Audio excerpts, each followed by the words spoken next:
I've been trying to place exactly how I feel on Tokon, and I'm gonna try not to say exactly what everyone else is saying. What's good everyone, my name is Sen, welcome back to the channel, and some of you may already know I got to participate in the most recent Marvel Tokon Fighting Souls beta. And I think most everyone knows there's been a lot of bad energy around the game. As a whole, I'm kind of lukewarm on the game. I don't love it, and I don't hate it. Obviously, the new kids on the block were Spider-Man and Ghost Rider, and for me, things kind of got flip-flopped on their head a bit, because while I thought I was going to commit a lot of time in the beta to Spider-Man, and I didn't really care much initially about Ghost Rider, I actually spent a decent amount of time with Ghost Rider, and not that much with Spider-Man. First things first, I don't really know if this is a hot take or anything, but I think we could have used two things off-rip in this beta. First off, like the rest of the world was saying, training mode for sure, but we can talk about that more in a bit, cause secondly, I want to say that there should have been the inclusion of ranked and ranked placements. Hear me out on this one. A large majority of the games I absolutely ended up steamrolling and walking all over the players that I ran into, cause we simply were just on different levels. And you may have seen in the last video I posted about Tokon, I uploaded games that were tough matches for me. I don't want you guys to just see me steamrolling some new players.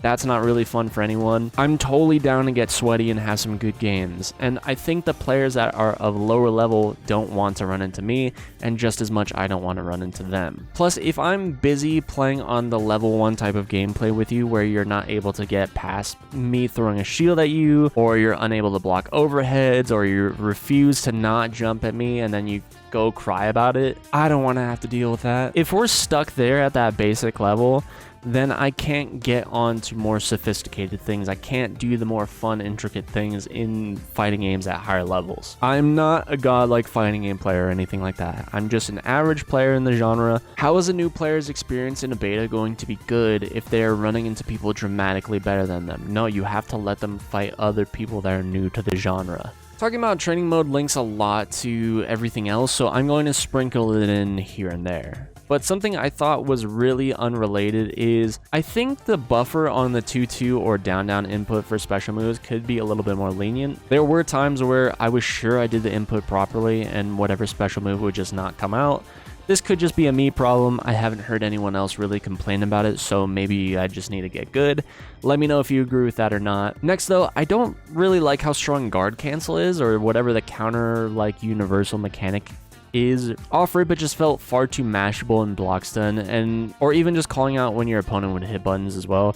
It feels as annoying as something like Perception was in Sparking Zero, but at least in Sparking Zero you could throw your opponent or use Ki Blast. I don't think you can actually throw this move in Tokon. I think it actually just counters everything. This could just be like an initial like week 1 or like early on problem, and it just may take some time to get used to, but I'm used to baiting out things like this and of this nature with like particularly like reflect baits in Dragon Ball FighterZ. This feels a little too good. There's just no excuse to sit there and actually just block someone and play defense. Regarding the biggest overarching problem with the game is the talk of the game just generally feeling samey across the cast, from your basic routing to the use of assists. So here's the thing, I'm pretty sure we were all of the mind that this game was a 1v1 game and you just happen to have assists, particularly at the end of the last beta. The problem is that you lose the unique features of how your assists work in block stun or in combos. They all just turn into like lariat-like assists. It isn't until you try to break how the combo system works that you can subvert a little bit of this and actually get some unique or pretty interesting combos. I'm saying that as if I know how to do that. I actually don't. I haven't seen any combos that actually do this. I just know that is a thing that you can do, and that's part of the training mode sentiment, right? But outside of that too, and with that, is that it's really easy to think there's no sauce in the game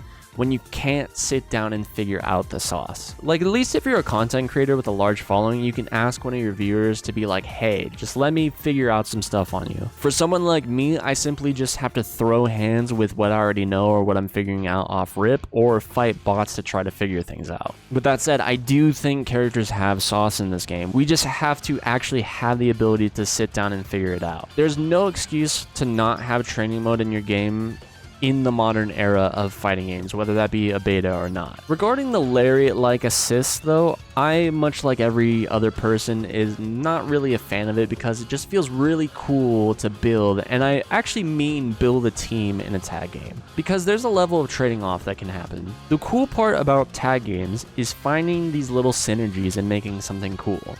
You can build a team around one character you really want to play and support your characters around them to make it work.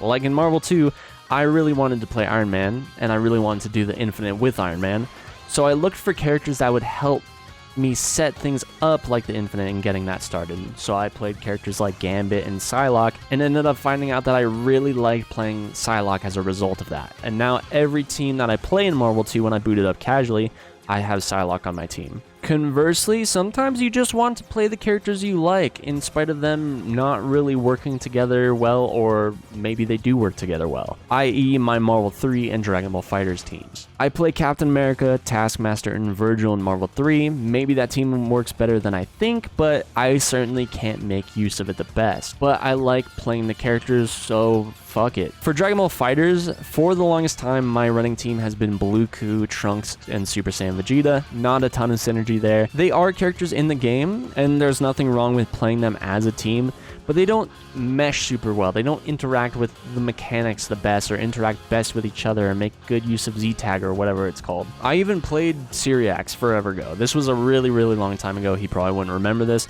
And we ran a long set, and a couple of people that were in his chat were saying like, what the fuck is this team? This team is ass. But I was playing my shit. It's my team. It's unique to me. And as we were playing, I was actually getting my flowers from Dion saying like, hold up, like the team might not be all that good, but he's kind of nice. Like, better characters are better and they work better together and they make good use of the systems together. But if you play your team and you know your team well, you can make that team look good. You lose that when every character interacts or plays relatively the same, or every assist is relatively the same. I am of the mind that we should have assists function uniquely so teams can feel distinct. And me personally, I don't really like the air assist calls either, where it's like you just kind of call the airborne version of an assist and it calls to the height that you call that assist. Is just kind of weird. Maybe there's some very special reason for that, I'm not super sure, or maybe I'm just not used to it yet. A minor change that they did do that I actually like a fair bit is doing launcher into spike. I think they added a ground bounce, I'm pretty sure. I don't remember that being in the last beta, so it kind of makes a little bit nicer of combo extensions, or it makes it feel better to actually do a launcher on someone and not have unique situations where only certain characters could combo after spiking from their launcher. That's pretty nice. Unfortunately, back to another negative. Managing the wall is something I'm not really fond of either. Like, I think stage transitions are cool, but the wall in this game breaks so easily, and I don't know where I am at on the stage at most times. I like a corner in my fighting games just acting like a corner. So with that said, I really like being on the Mutant Academy stage.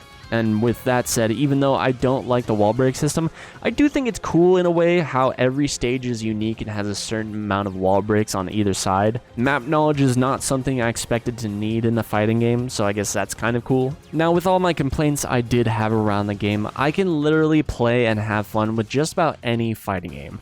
So if that's just the way the game is, then that's how it is. And it's making me think that the game is not really going to change that much dramatically from these beta versions to the full release version, because it didn't really feel like there was much of a difference from beta to beta. But if you had to ask me to spend $60+ to pick up this game, it's going to be a really tough sell for me to want to leverage that money. A number of years ago, when I had a shit ton of disposable income, yeah, sure, I'd be down to pick up every and any fighting game that would come out. But right now, $60+ kind of hurts. It's really tough for me to scrape together that kind of money for something I just feel okay on. Will I still pick it up? Yeah, I mean, probably, especially if it's a big name title in the fighting game scene, but I have to think about it much harder. And I'm just giving it to you straight. There was overlap with what other people were saying in this video, but it's not an attempt to dogpile the game or because I want to agree with everyone on anything like that. I hope I'm wrong. I want this game to feel really good and sell really well, and to be honest, I couldn't give less of a fuck about what the biggest creators are saying in any individual game around the space. With that said, I do want to hear what your guys' thoughts are. If there is anything that you would like me to spend more time on chatting about regarding this game or subjects or, you know, particular mechanics or anything like that, let me know in the comments below, and I'll see you guys in the next one.